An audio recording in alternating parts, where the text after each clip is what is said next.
Unfortunately, so many times that people in this country, especially in Western civilization, use the term that America is a land of law. This is a country that's based on law. In point of fact, there's nothing could be further from the truth. The entire world is not based on law. The entire world is based on power, period. Money.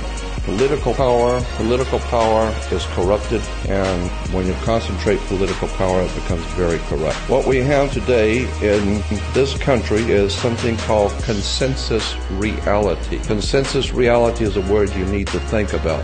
We don't have laws in America, we have consensus reality, meaning that the reality that we live by each day we believe to be the law. In point of fact, it is not the law. Too many people have accepted things that they've been told. They haven't done their homework.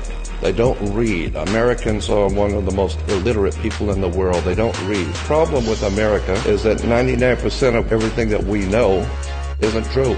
And there's a whole world of occult or hidden knowledge that has been hidden from the eyes of the people of the world and has become the property of a handful of people who feel that this kind of legitimate cult knowledge is on a need-to-know basis, and they don't figure you need to know.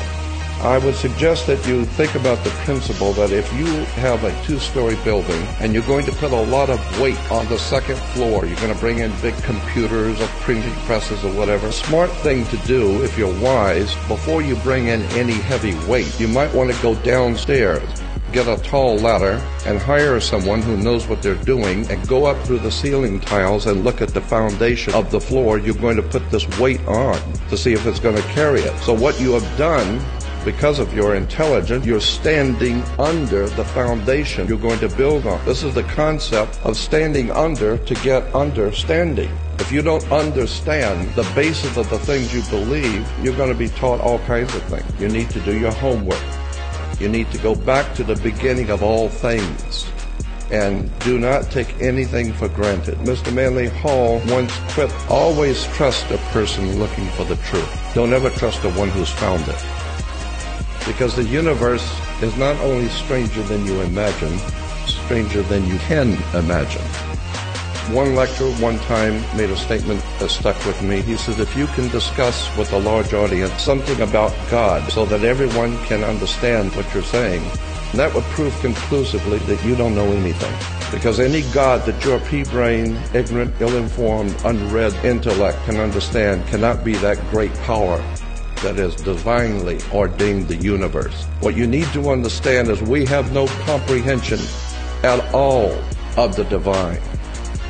The world is far, far bigger and deeper than you suspect.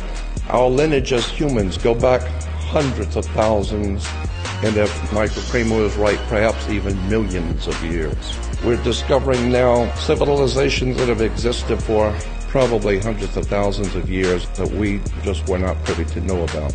I believe that these are the days in which the Bible calls the days of the meting out of justice. What goes around comes around.